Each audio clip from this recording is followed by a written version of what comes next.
Originaire du nord du Chili, de la région d'Atacama, ce Neoquilenia napina est une très jolie petite espèce ne dépassant pas les 3 à 4 cm de diamètre. Je l'ai dans ma collection depuis les années 1970. Je l'ai aussi obtenu à partir de graines provenant directement du Chili. À l'époque, il y avait très peu d'informations sur cette espèce et le premier constat que je faisais, certaines plantes obtenues étaient de différentes couleurs. Elles étaient grises ou brunes. Deuxième constat, après quelques années de soins, j'observais que cette plante est de culture délicate et doit être cultivée en pot individuel. Heureusement, dès l'âge de 4 à 5 ans, cette plante fleurit abondamment.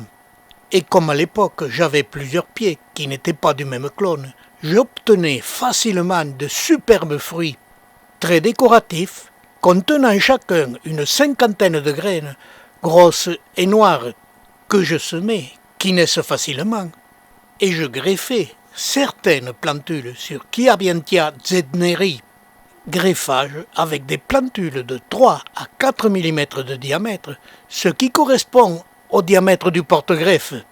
Je les greffais dans le but de pouvoir cultiver dans ma serre les plantes à même les tablettes.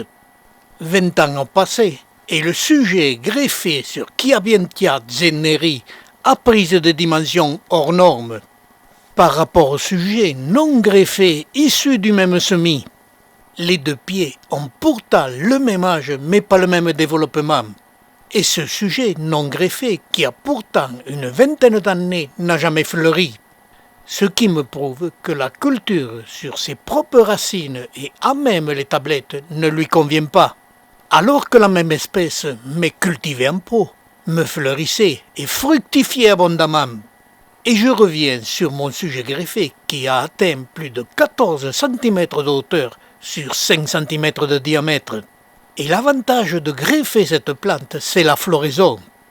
Fin janvier, début février, au sommet de la plante, sur chaque aréole, apparaissent des petites touffes de poils blancs qui deviendront de plus en plus sombres. C'est l'annonce d'une superbe floraison. Le temps que se développent ces boutons, j'ouvre une parenthèse pour donner un critère.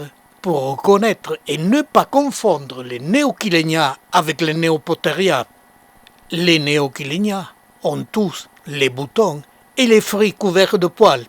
Et je reviens sur quelques avantages d'avoir greffé cette plante, même si ses dimensions sont anormales.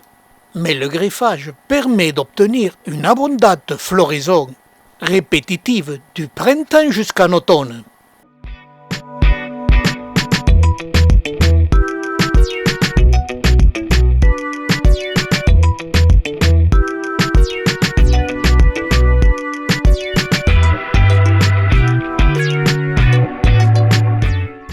Ces fleurs, qui durent 3 à 4 jours, finissent par se faner, et malgré leur abondance, j'obtiens peu de fruits.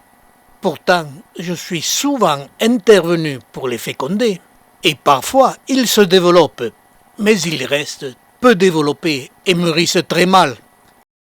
Et malgré toutes mes interventions, il n'y a jamais de graines, pour la bonne raison qu'il faut 2 pieds qui ne soient pas du même clone pour être fécondés.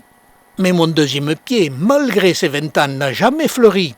Il me faudrait le remettre en pot, individuel, pour qu'il recommence à fleurir, comme faisaient ses parents, qui me donnaient ces superbes fruits, plus gros que la plante et garnis de graines.